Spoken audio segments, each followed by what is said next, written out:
अभी की घटना है, कुछ वर्ष पहले की। ठाकुर जी के भोग में एक नियम होता है कि मिष्ठान ठाकुर जी के सामने रखो। अगर आप थाली में भोग लगाते हो तो जो मीठी वस्तु है ना, वो ठाकुर जी की तरफ आगे होनी चाहिए। अब हम लोग तो थाली में भोग लगाते हैं, पर प्रणाली ऐसी है कि थाली में भोग नहीं, संपूर्ण सामग्री ठाकुर जी के आगे रखनी चाहिए। कड़ी बनी है, चावल बनी है, रोटी बनी है, साग बना है, सब भर भर के पात्र लेके जाओ और ठाकुर जी के सामने सब कुछ पधरा दो।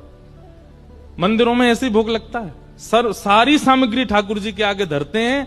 ठाकुर जी को जितना रुचि लगे उतना पावे। आपने 2 ही रोटी धरी ठाकुर जी के आगे, ठाकुर जी मधुमंगल श्रीदामा सब आ गए होंगे। ठाकुर जी कह रहे होंगे, भैया नेक नेकी पहियो 2 ही धर के गए हो है, भूख तो ज्यादा लग रही है पर नेकी धर के गए हो है। तब आप जब थाली में 2 ही रोटी धरते हैं तो फिर मधुमंगल श्रीदामा तनसुका मनसुका ये सबरे सखा आते हैं ठाकुर जी के संग पानी। अकेले ठाकुर जी पाते नहीं, कभी नहीं पाते। या तो किशोरी जी और अष्ट सखियां आएंगी या फिर ठाकुर जी अपने सखान को बुलाएंगे। ठाकुर जी अकेले प्रसाद नहीं पाते। और आप धर के क्या गए हो, 2 ही रोटी, नेक्स्ट सब्जी। अच्छा, कई घरों में तो देखा इतनी सी चांदी की थाली, वहां में इतनी इतनी सी कटोरी। हमारे लाल जी छोटे हैं ना, छोटा सा मुख, छोटी सी थाली, छोटी सी गिलास। कहीं ठाकुर जी ने आपको छोटा सा मान लिया ना, रोते रहोगे फिर अन्न के काजे।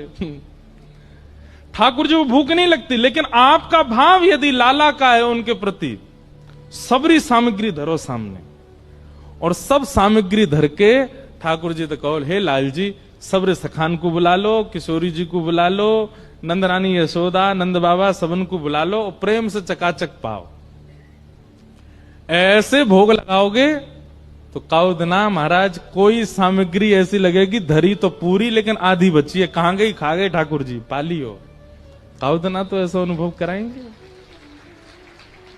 तो ठाकुर जी के सन्मुख, जहां ठाकुर जी विराजने उनके सन्मुख मिष्ठान, मिष्ठान के बाद नमकीन, नमकीन के बाद साग, दाल, कढ़ी, चावल, रोटी, ऐसे भोग पधराना चाहिए ठाकुर जी के सन्मुख।